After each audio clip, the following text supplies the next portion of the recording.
I wondered if I could just start by asking you about how you've been working now in the sphere of business strategy and innovation for, well, almost more than 2 decades now, in fact.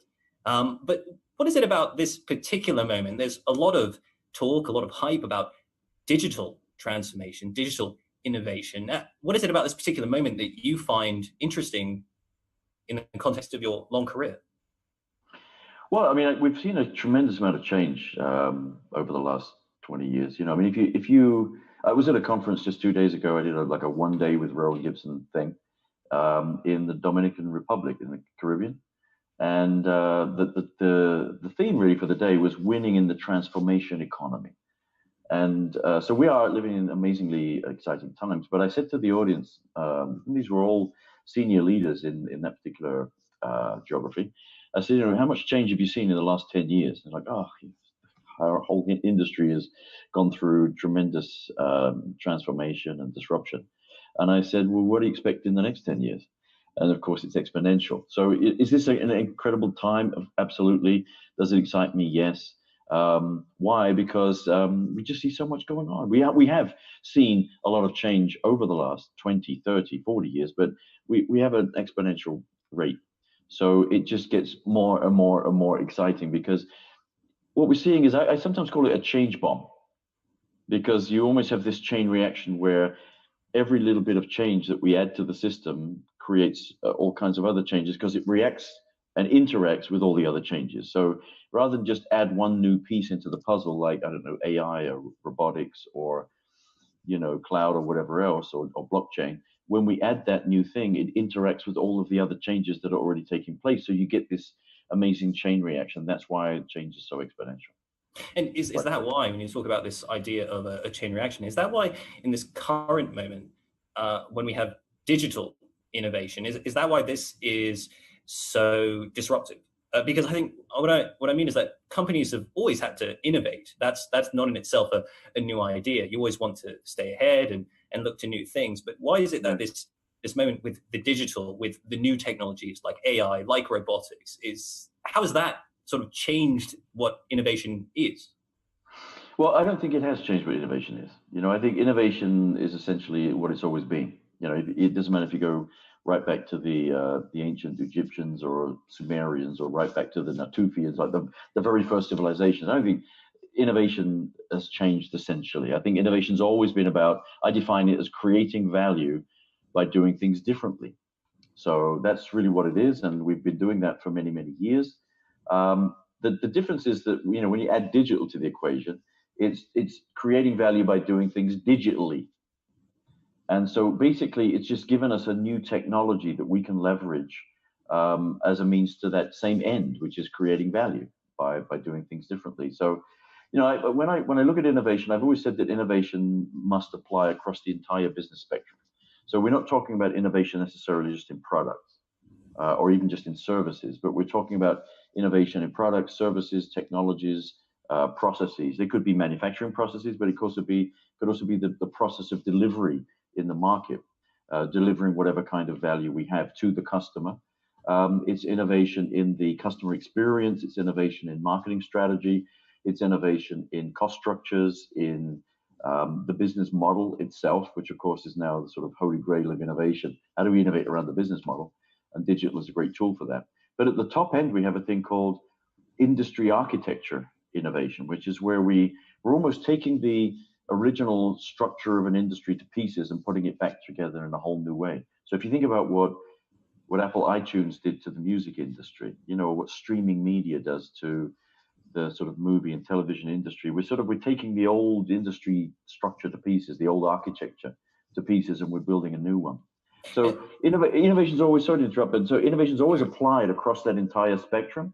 Mm-hmm. And the difference now is that we're creating value by doing things digitally. So you basically you apply the same principle across the spectrum. So how does digital help us to innovate around the product? How does it help us to innovate around the service, around the process, around the customer experience, around the marketing strategy, you know, the cost structure? How does it help us to innovate around the business model?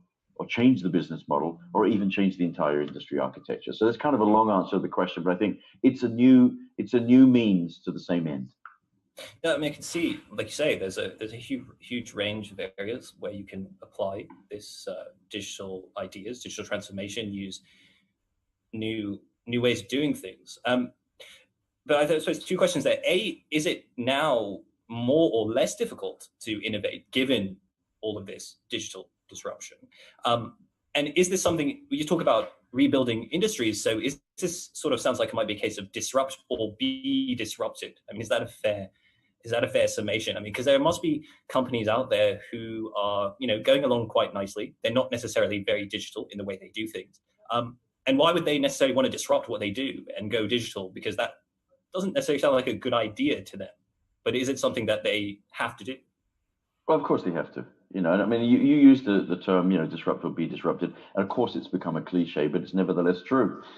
And I don't think many companies have even begun to come to terms with what that means, because you might be ignoring what's going on, but other people are not, especially startups at the edges of what you do. So the imperative really is to think about ways that you can disrupt yourself and your industry. I mean, interestingly, Airbus Group set up a small outpost in Silicon Valley called A to the power of 3. I actually don't even know how they pronounce it. Is it A3? Is it A to the power of 3? I don't know. Yeah. But the explicit mission of A3, Airbus 3, is to disrupt Airbus Group and the rest of the industry. And so that's kind of increasingly what we have to do. So you can take an old line, established company in an industry that's got very little to do with software. Let's take a company like Caterpillar. Well, if you look at what Caterpillar is actually doing today, it's all about digital transformation. So their strategy is, how do we go from selling iron to selling smart iron? And if you look at the range of technologies that are now available, that are not available to Caterpillar to sort of revolutionize what they do, but the same technologies that are available to the disruptive startups to change what's done. So, and I do a lot with Caterpillar. So what they're currently using in their innovation strategy is basically all of the digital transformation technologies. They're saying, how do we embed sensors into all of our equipment? How do we offer telematics? How do we provide fleet management and sort of increase productivity tools to our customers, whether they're in the construction industry or the mining industry? But it's beyond that. It's kind of, how do we create, and they have done already, how do we create autonomous trucks? So if you're in the mining industry, they have huge trucks that are basically autonomous. They're robots. They're running around, carrying materials and stuff like that. Rowan, is that, if I can just interrupt, excuse me, but is that how, I mean, that sounds like, they talk about Airbus, talk about Caterpillar. I mean, they seem to be, they're really embracing digital transformation. They're not so much afraid of it as, trying to get ahead of it. But is that typical of what you see when you've worked with many companies? Presumably that's not across, you don't see that sort of embracement across the board. So. Well, let me put it this way: if you go, I mean, let's just go back to Caterpillar for a moment. You think about other things they're doing, like 3D printing. So in other words, they see something on the edges, like, wow, there's a company now that has a 3D printing robot that is literally printing houses and constructing houses through 3D printing, right? So this is on a very, very large scale. We're not talking about little tiny 3D printers, but a robot that literally, takes the materials and is printing a house for you. So they'll go, okay, we're going to buy that company. Then they'll see another company that is doing sort of peer-to-peer construction, peer-to-peer equipment lending in the construction industry. So kind of the Airbnb of construction, mm-hmm. Or the Uber of construction. And they go, oh, they can sit there and look at that and say, wow, isn't that interesting, or isn't that worrying? But what they do is they go out and buy that company, so mm-hmm. so that they don't, so they do disrupt themselves before they're disrupted. So is everybody else doing it? No, not everybody. There are companies that are sort of sitting there watching what's going on and going, wow, we really should be doing something. And by the time they wake up and do it, they're probably 5 years too late, because the companies that are now coming out with those things started out 5 or even 10 years ago. So you do see that. But I would say that if you look at the automotive industry, there are 4 sort of killer trends that have converged to radically disrupt the automotive industry. So one is clearly the connected mobility, right? The connected vehicle. The second is electric. So, the third is autonomous, and the fourth is ride sharing. And there are huge trends which can and will and are changing everything in an industry that didn't essentially change for 100 years. So what are the individual car companies doing about it? That's the issue. So some have been very quick to embrace it. BMW is one. I was in Leipzig last week in Germany at the BMW factory there. There's a dream factory that's doing all the electric car work. And BMW was, one of the first, if not the first, German car OEMs to embrace digital in all its forms. So whether that's new digital services, where they have a thing called Drive Now, which is sort of the BMW's version of Uber. They have a thing called Park Now, which via your apps you can see where you should be parking, or Charge Now if you have an electric car, where's the nearest charging station. But it's also things like intelligent car keys. You can do a lot of that from the key itself. You don't even have to use the phone. All sorts of stuff like that the BMW is doing. And they've been very quick to embrace it. But then others, let's say Mercedes, were a few years behind. So Mercedes has now finally launched, the last sort of 6 months have launched their strategy, which is, they call it CASE. And guess what CASE stands for? Connected, autonomous, sharing, electric. It's the same four trends. Right. Volvo was very fast. Volvo, back in 2010, they set up a small group to embrace all of that. Ford, just in the last few years, say 3 years, they set up a little unit called Smart Mobility, or whatever that thing, I think it was called Smart Mobility. So that's designed to help Ford to embrace all of that. And so, there are always going to be fast movers, there's going to be slow movers, there's going to be smart movers. Yes. The issue is basically across every industry. And those four trends, by the way, apply in exactly the same way to the motorcycle industry, the caterpillars, the construction equipment industry, the farming equipment, agricultural equipment industry. It's still all about connected, electric, autonomous, and sharing. And then of course it impacts, let's say, the insurance industry, because and on and on and on.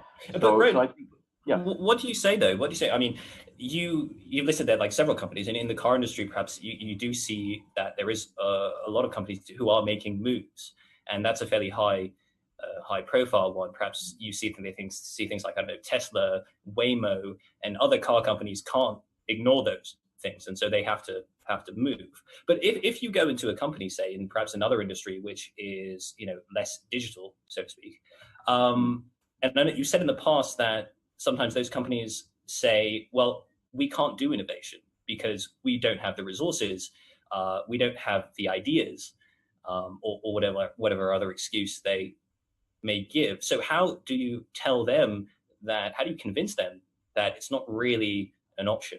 Do you have to, for example, say to them, oh, well, look what happened to, I don't know, Netscape. Look what happened to Sun Microsystems. These companies don't exist anymore because they fell by the wayside. Is that the approach you have to take? You have to scare people?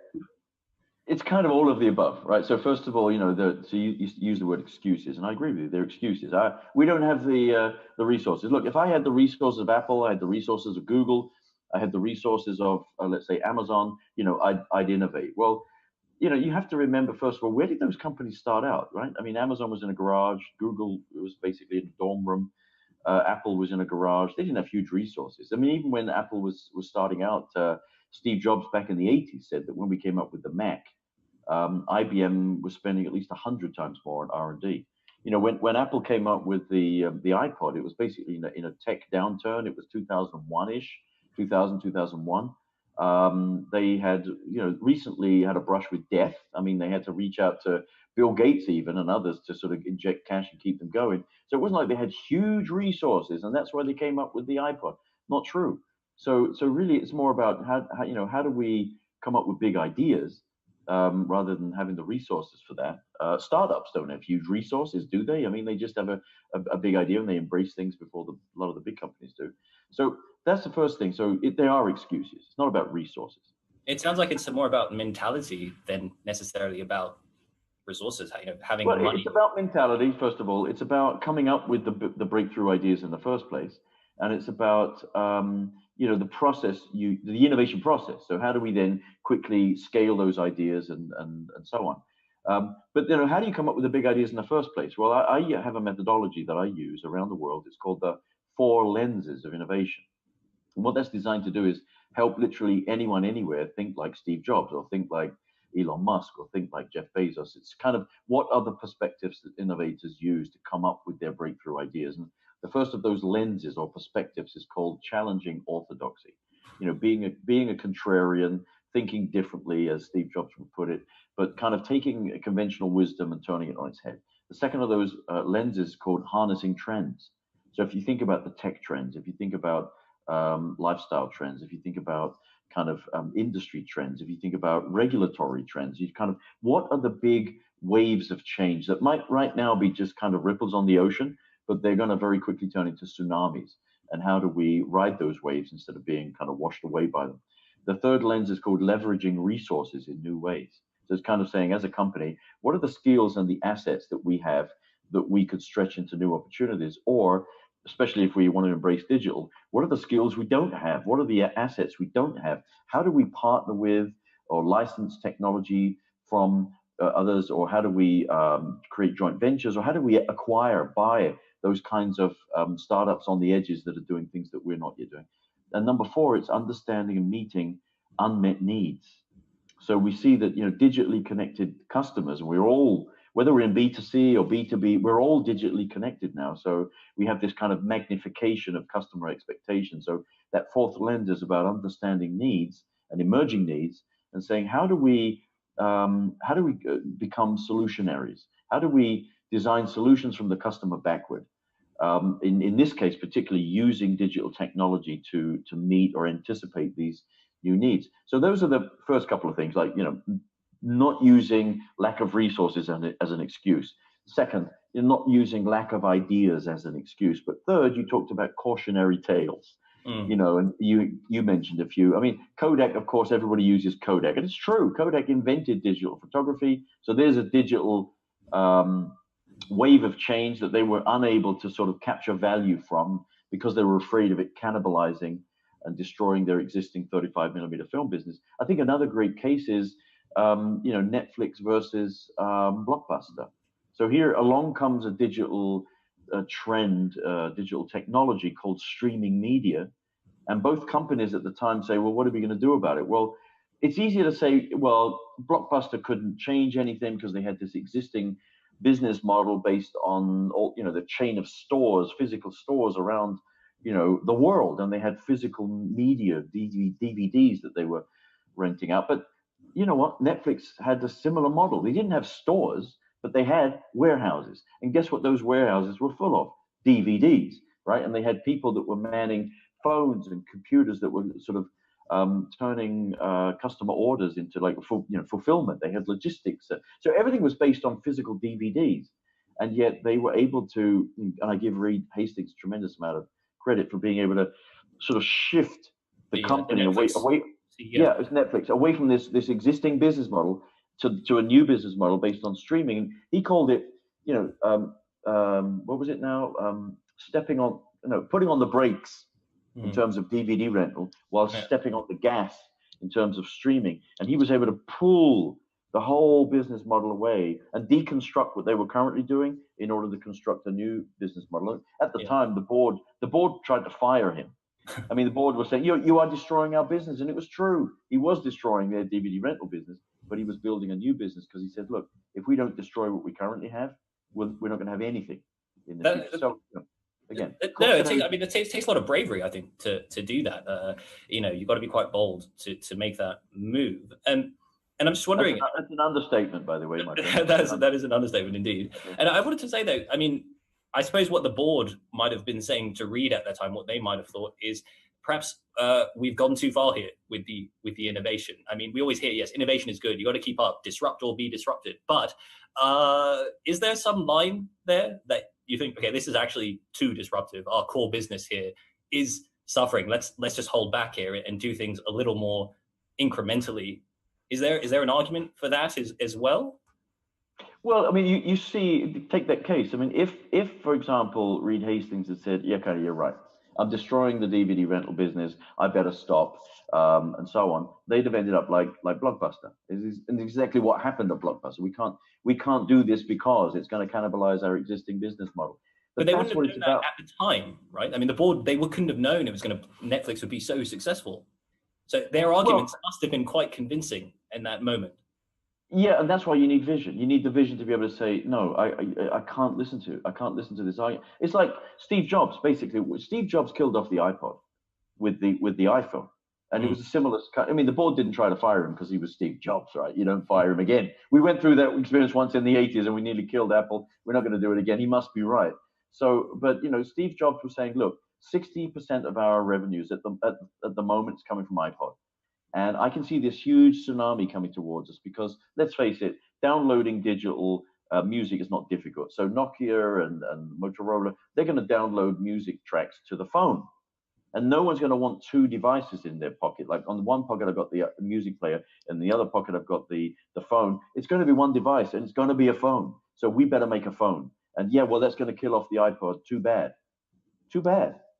So that's kind of what it's about. You have to have the vision to be able to see this is a tsunami. And unless we surf that wave, which is difficult to do. I mean, surfing, if you've ever tried to surf, it's not easy. But surfing a tsunami is like, God, that must be incredibly frightening. And as you said, it takes tremendous amount of boldness and courage to do that. But I think courage is a key ingredient in innovation.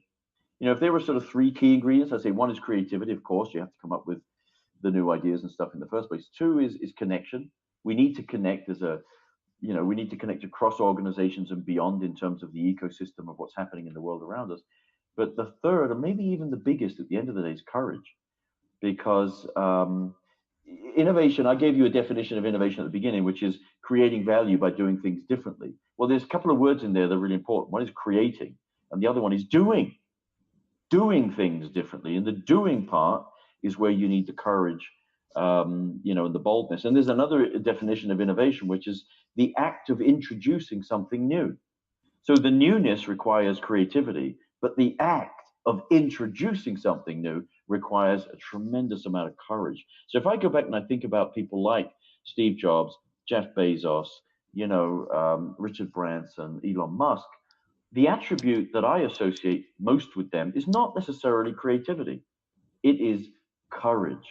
It was the courage to initiate something new and then to keep it going in the face of adversity. And, Elon Musk is a fabulous example of that now.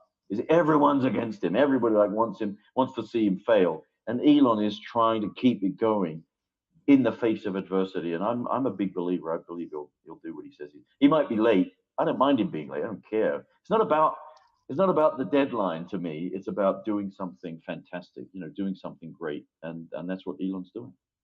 Excellent. Rowan, well, thanks so much. I think courage, creativity, connections, it's a good note to end on, and a good vision for our entrepreneurs, would-be entrepreneurs, corporate executives to keep in mind. So I'd like to say is just a big thanks for joining us today. It's been a pleasure. And looking forward to the webinar. Exactly. And I was just going to remind our listeners and viewers that if you've enjoyed our interview today with Rowan, then do make sure you tune in on July 10th. He's going to be joining us again here at SBIC, and he's been giving a full-blown webinar, so you'll be able to hear in much more depth a lot of the points that we've discussed today. And don't forget, Rowan's latest book, The Four Lenses of Innovation, which he was just telling us about, is out now. And we'll probably leave it at that and just wait until July 10th. I'll be there, Rowan. I'm looking forward to it. Great. Looking forward to seeing you again then, my friend, on that date. Excellent. All right. Excellent. Well, okay. Everyone, thank you very much for joining us. And in the meantime, go forth and innovate, right? Absolutely. That's exactly the message. Okay. All right. Thank you, my friend. Take care. Bye for now. Goodbye. Okay. Ciao.